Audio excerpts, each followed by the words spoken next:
de vous être déplacé pour cette conférence qui a titre Revue des nouvelles technologies géospatiales pour la gestion du territoire.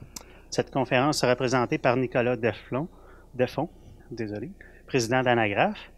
Nicolas Defont est président d'Anagraph, compagnie d'intelligence géographique qui développe des solutions d'analyse et de visualisation des données grâce aux dernières technologies web. L'innovation dont a fait preuve l'entreprise depuis sa création en 2016 a permis à son fondateur de participer à de nombreux incubateurs sur l'entrepreneuriat et les nouvelles technologies dans la région de Montréal pour démocratiser l'information géographique et géomatique au sens large. On vous rappelle juste les cellulaires de les fermer et il y aura une période de 5 minutes de questions à la fin. Je te cède la parole, Nicolas.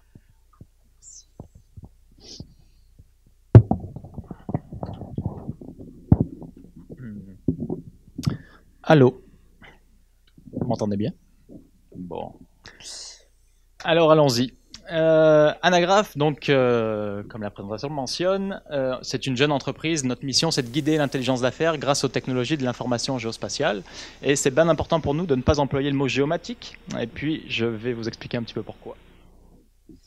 Ce qu'on fait, c'est qu'on est une entreprise de service, on développe des outils d'aide à la décision basés sur 3 choses. La première, c'est la collecte. En gros, c'est comment on utilise des ETL, style FME, pour brasser des données, puis des données volumineuses et les entreposer dans des systèmes de gestion de base de données spatiales. Mettre en place des outils de visualisation en utilisant le web, et ensuite de créer des insights, donc de l'analyse spatiale pour donner à nos clients des outils d'aide à la décision et surtout des outils d'aide à la communication. Je vous présente Anagraph, on est 8 personnes aujourd'hui. À peu près, on est 3 à être géomaticiens. Et le reste des personnes qui travaillent dans l'entreprise sont soit des développeurs web, soit des data scientists. Et autour de l'équipe, on travaille beaucoup avec des designers. On reviendra aussi là-dessus un peu plus tard dans la présentation. Comment le design est devenu un peu la pierre angulaire des solutions qu'on offre à nos clients aujourd'hui. On travaille avec des administrations publiques comme la ville de Montréal, mais on travaille aussi dans différents vecteurs. Le retail, le commerce électronique, l'immobilier, etc., avec une liste de clients dont je vous présenterai quelques-uns des travaux. On a des partenaires d'affaires technologiques qui sont très forts. On travaille principalement au niveau de la stack technologique avec 2 entreprises qui s'appellent Carto puis Mapbox. Pour nous, ce sont des fortes inspirations au niveau de la visualisation et l'intégration des données géographiques. Puis en partenaire d'affaires ou fournisseur de données avec Keyrus ou avec Spatial AI. Dans la présentation, je tenais à mentionner qu'on a réussi à, sans utiliser le mot géomatique, à intégrer des incubateurs dans le monde des nouvelles technologies à Montréal. Puis pour nous, ça a été super important d'arriver à voir que dans nos milieux, on utilise la géomatique dans le monde municipal, dans le monde privé, puis on connaît les outils, on est des experts dans les outils, mais le grand public ne connaît pas la géomatique et ne connaît pas le potentiel de ça. Puis nous, vraiment, ce qu'on cherche à faire, c'est à prendre l'information géographique, puis la mettre en valeur, puis la mettre dans les mains des gens qui ne connaissent pas la géomatique. Et en adoptant ce discours-là, on a réussi à faire partie de ce programme-là qui s'appelle Adopt Inc., qui fait que j'ai été adopté par la famille de Gaspé-Beaubien comme mentor et investisseur pour amener la compagnie plus loin et offrir des solutions à un public encore plus large. Dans cet ordre d'idées-là, on a aussi été élu comme entrepreneur émergent à C2 Montréal, une des plus grosses conférences qui a lieu à Montréal. La première année de l'entreprise, on l'a focusé sur le développement de notre moteur qu'on appelle Anagraph VT, VT pour les Vector Tiles. L'idée, c'est essayer d'enlever les serveurs cartographiques pour prendre des bases de données géographiques, puis les mettre à disposition des clients dans le web. Puis, donc on a réussi à créer un moteur de rendu cartographique qui nous permet de mapper des milliers, voire des millions d'enregistrements. Si vous lisez Le Devoir et que vous voyez une carte, il y a de fortes chances que ce soit notre moteur qui soit utilisé en arrière. Puis un de nos gros coups, ça a été la carte à droite de l'écran. On a cartographié l'ensemble des Canadiens. Un point sur la carte correspond à un Canadien, donc il y a 30 millions de points sur une carte web, et le public était capable de naviguer dans cette carte-là pour visualiser quelle était la langue parlée à la maison par chacun des Canadiens. Donc, la présentation aujourd'hui se met dans un contexte de gestion du territoire, mais je ne vais pas vous parler de gestion de territoire municipal comme vous avez l'habitude de le faire. Mon but aujourd'hui, c'est de vous partager un petit peu des inspirations que j'ai vues passer dans les dernières semaines, dans les derniers mois, qui m'aident à être un peu créatif dans les solutions qu'on offre à nos clients. Et donc aujourd'hui, sans grande prétention, je vais vous partager ça pour potentiellement que vous aussi, vous puissiez vous inspirer de ces technologies-là. La game est en train de changer au niveau des fournisseurs de technologies ou des fournisseurs de données. Ça, c'est un exemple typique d'une stack web qui est sortie il y a peut-être 6 mois de ça, qui s'appelle Kepler.gl. Kepler.gl, c'est un projet open source de visualisation de big data dans le web, avec une interface très léchée. On n'est pas dans des interfaces ingénierie, on n'est pas dans des outils de SIG classiques. Et c'est simplement avec du drag and drop, des gens peuvent faire des cartes avec des données volumineuses, des dizaines de millions d'informations pour faire des cartes sur le web, avec beaucoup de styles. Et si vous regardez en bas à droite, qui c'est qui a créé ça? C'est Uber, la firme qui fait les taxis sans chauffeur de taxi.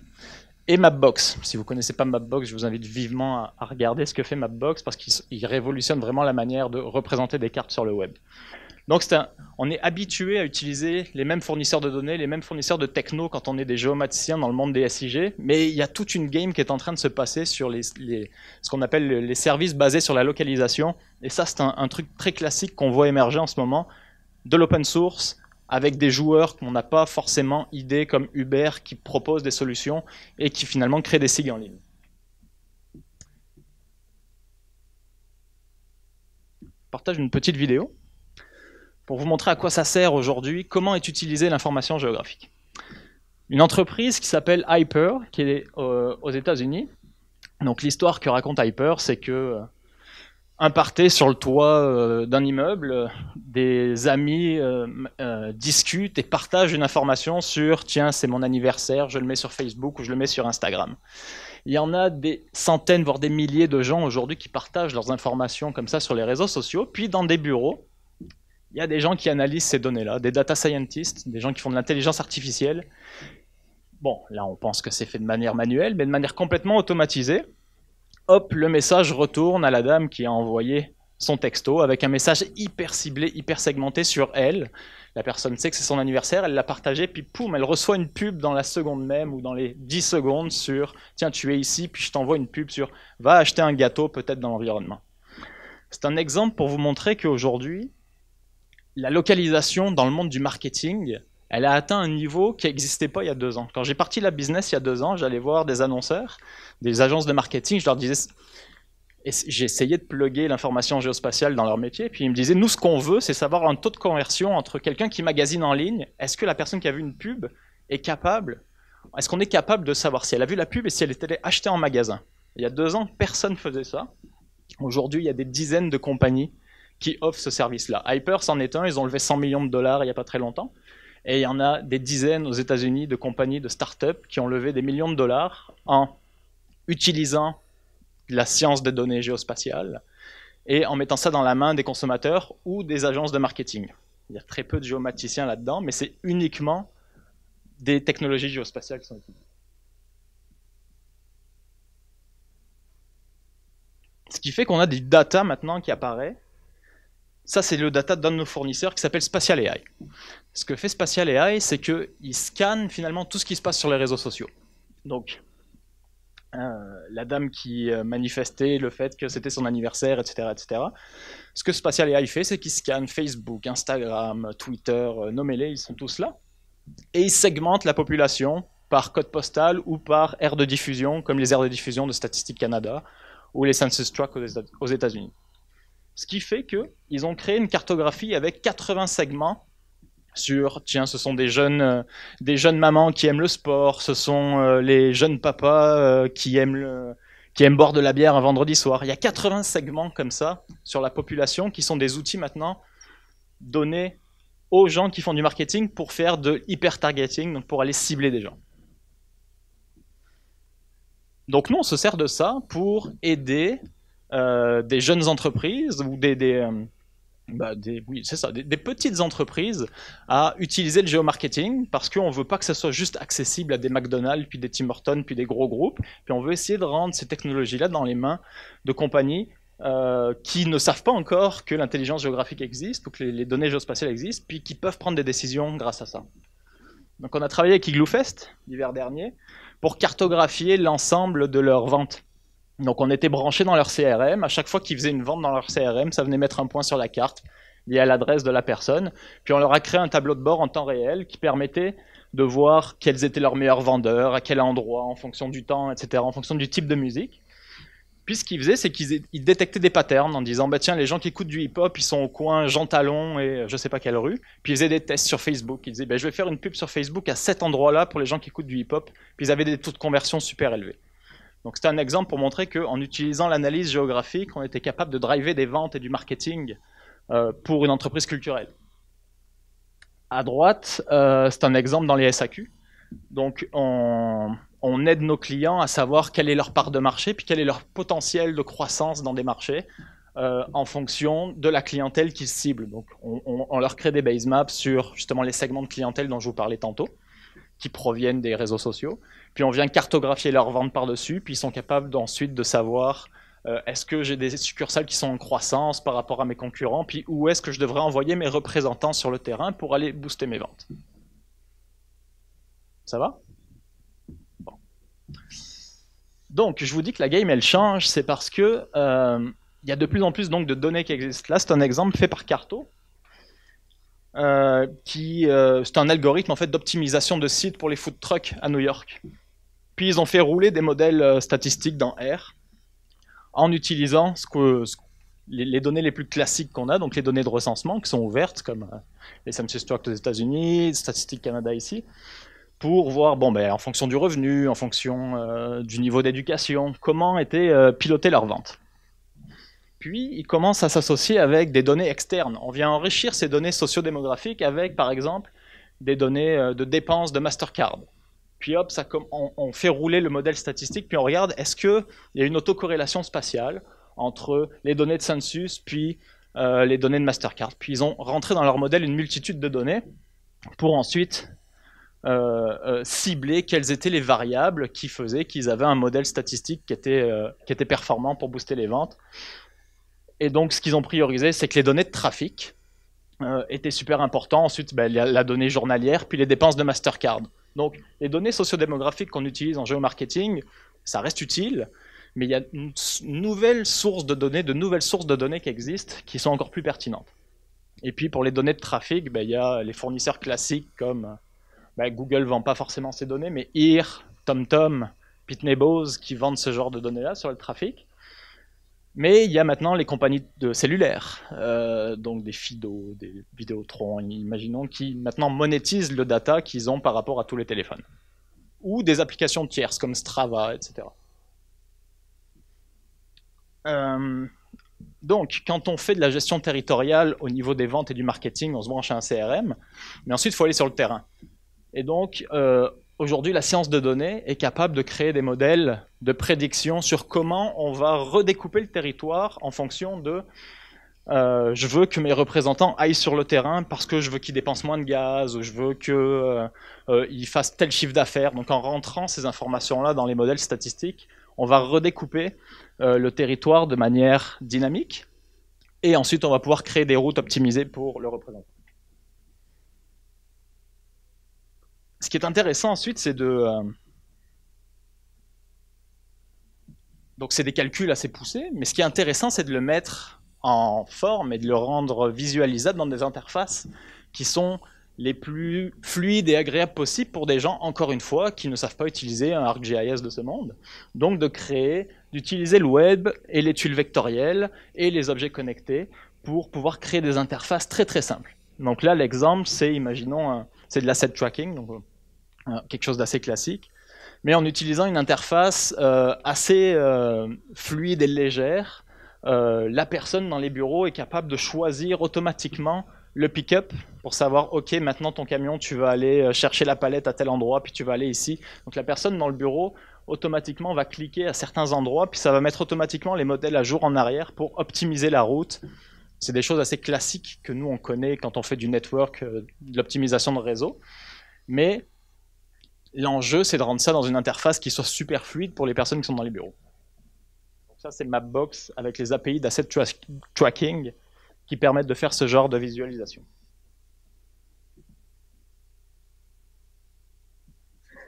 Est-ce que vous avez déjà vu passer ça? CarPlay. Est-ce que quelqu'un utilise CarPlay?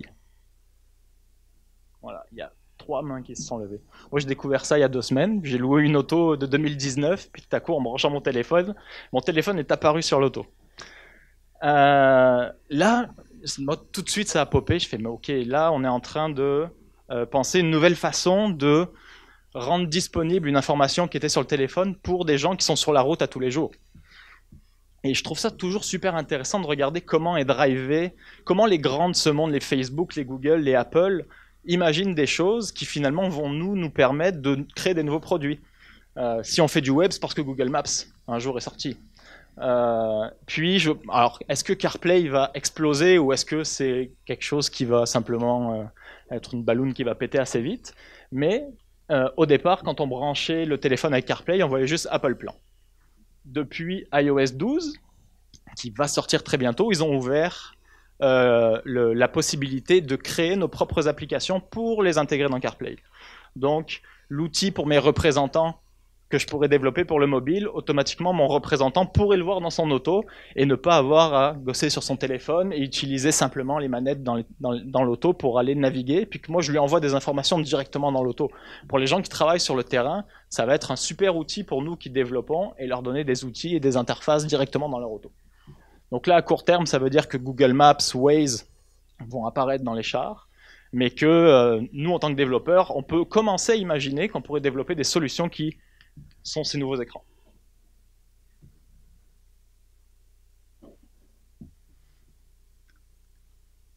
Il y a aussi quelque chose qui nous intéresse beaucoup, c'est tout le volet des données 3D, le LIDAR, les maquettes numériques. Donc il y en a une... Bon, vous les connaissez maintenant. Mais nous, ce qui nous intéresse, c'est encore une fois, c'est des données très très très volumineuses, les données LIDAR, ou les maquettes numériques, mais comment on fait pour les rendre disponibles dans un navigateur web sans avoir une licence logicielle très onéreuse, ou alors une machine qui a une grosse puissance de calcul. Donc grâce au WebGL, grâce au HTML5, et au processus de tuilage des données en 2D et en 3D, on est capable aujourd'hui de créer des solutions dans le SIM, le SIM étant City Intelligence Modeling, je pense. C'est le SIG et le BIM mis ensemble. Selon moi, ça serait ça le futur du SIG, c'est-à-dire le SIG 3D dans des navigateurs web. Donc eTowns, qui est une techno qui a été pilotée par l'IGN en France, mais qui est une techno open source.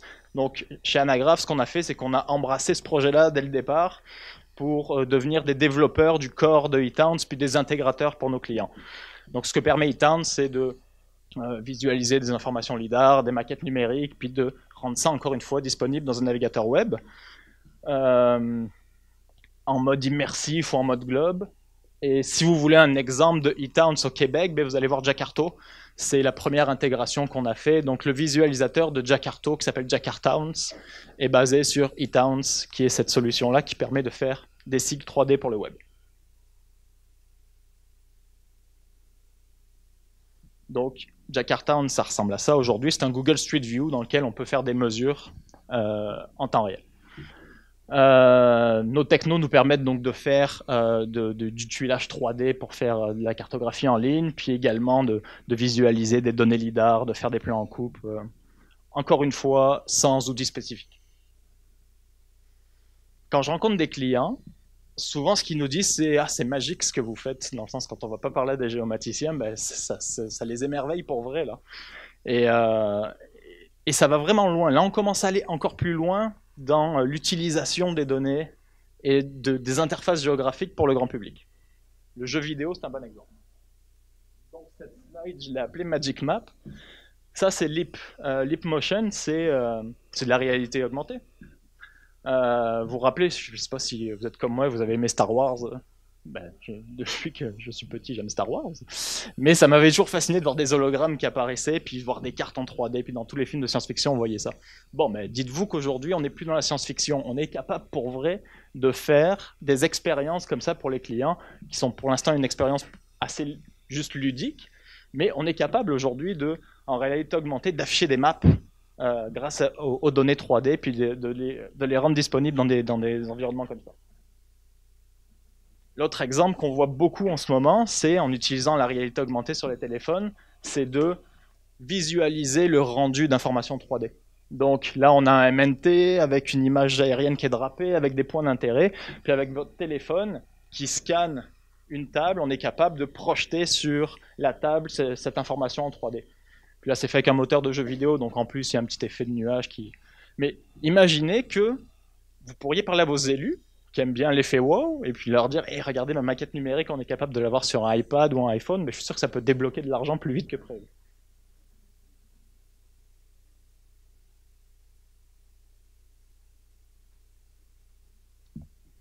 Pour conclure, pour moi, c'est ça la Magic Map ultime. Donc, on imagine des interfaces web avec du LiDAR, avec du 3D, avec des informations qui pop en temps réel, puis ensuite qui vont venir s'intégrer dans des autos pour pouvoir naviguer en temps réel avec des véhicules autonomes. Donc, on n'est pas loin d'arriver à faire des interfaces comme ça. Encore une fois, on a l'impression d'être dans un film de science-fiction, là.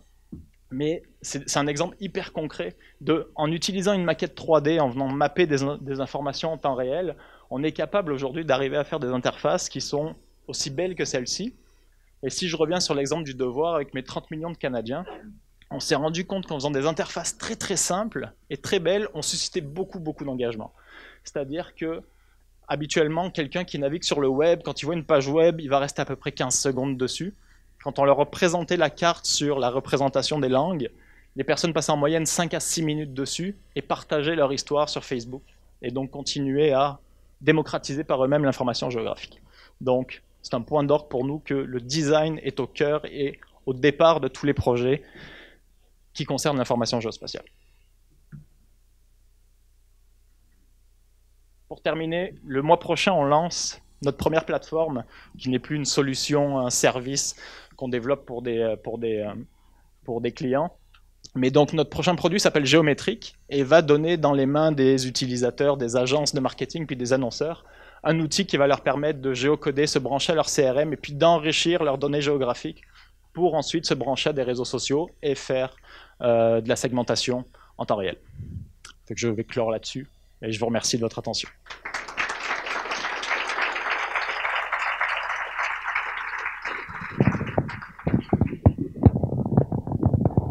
Si vous avez des questions, ça me fera plaisir.